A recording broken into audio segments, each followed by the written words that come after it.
Hai guys, apa kabar semua rekan-rekan Sobi? Jadi saya yakin ada di antara rekan-rekan Sobi mempunyai tanaman ini. Jadi secara singkatannya di sini saya sebut nama tanaman ini adalah EPV aurea. Jadi kalau Anda tahu apa itu EPV aurea, mungkin Anda mempunyai tanaman yang sama dengan saya dan tidak mempunyai daun yang matang. Karena apa? Karena ianya dibiarkan seperti ini dan tidak disediakan dengan tiang penyokong. Jadi ini adalah EPV yang sudah matang, di mana saya menyediakan tiang penyokong untuk ia memanjat dan daun matangnya sudah pecah seperti ini. Namun apa yang Anda dapat lihat sekarang, aureanya tidak begitu menyerlah dan lebih kepada hijau. Kalau aurea ianya keemas-emasan, tetapi ini ianya lebih kepada hijau dan semakin tinggi ia memanjat, ianya mengeluarkan daun semakin hijau. Dan ada kemungkinan juga ianya mengeluarkan daun hijau disebabkan tempat yang saya tempatkan tanaman ini adalah di dalam tempat yang teduh, yaitu di dalam rumah bunga saya ini.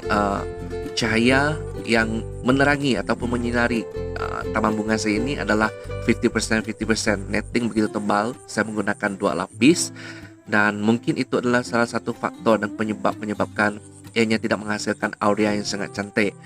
Dan begitu juga di sebelahnya EPV albo juga tidak begitu cantik, di mana albo yang ada di sini juga kelihatan lebih kepada hijau.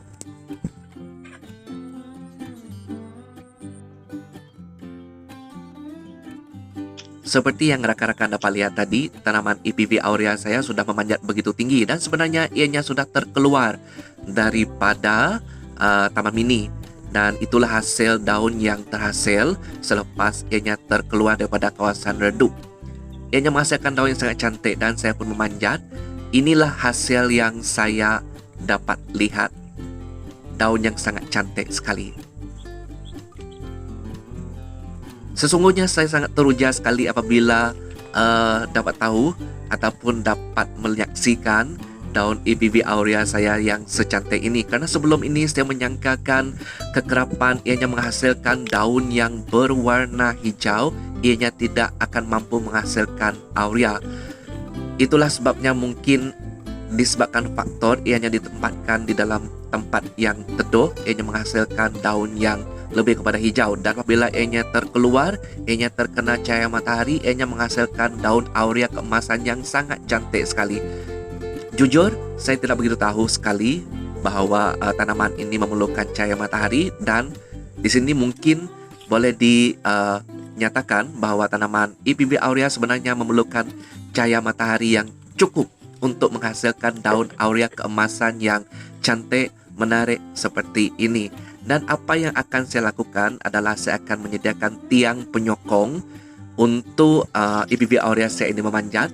Dan apabila ianya sudah stabil nanti, saya akan potong dan tanam di dalam pasu dan menempatkan di tempat yang terkena cahaya matahari dan tidak akan lagi simpan di dalam tempat yang teduh supaya hasil daunnya cantik.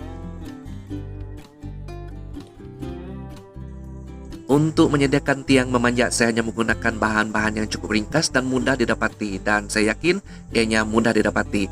Dan kepada Anda yang tinggal di kampung, bahan seperti ini adalah bahan yang cukup mudah untuk didapati dan ianya free, tidak perlu berbayar, yaitu lumut yang melekat di atas pokok. Lumut sebenarnya mempunyai banyak jenis lumut, dan lumut ini juga antara lumut yang dapat digunakan untuk dijadikan ataupun digunakan sebagai bahan tiang memanjat. Selain daripada itu, saya menggunakan sponge, tapi bukan sponge yang saya beli. Ini adalah sponge terpakai daripada tilam terbuang. Saya menggunakan ini karena ianya juga salah satu bahan yang mampu menyerap air, dan sudah pasti tiang memanjat yang kita perlu lakukan adalah tiang yang mampu menyerap air dan membekak air kepada akar-akar tanaman tumbuhan yang memanjat seperti philodendron khususnya lah. Jadi sebelum kita masukkan ke dalam tiang yang kita sudah sediakan, kita perlu rendamkan terlebih dahulu dan kita masukkan ke dalam tiang seperti ini. Ianya sangat senang sekali dan ringkas, mudah disediakan. Bahannya juga mudah didapati sekiranya kita tinggal di kampung. Ada benda yang kita dapat recycle, kita recycle saja.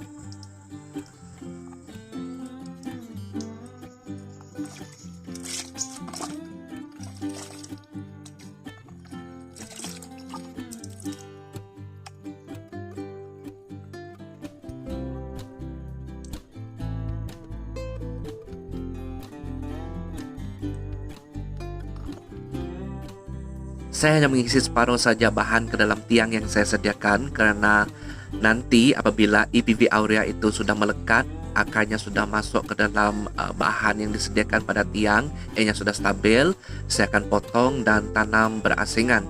Dan kemudian barulah saya akan isikan lagi secara berperingkat bahan-bahan ke dalam tiang ini supaya ianya tidak rosak ataupun tidak cepat rosak.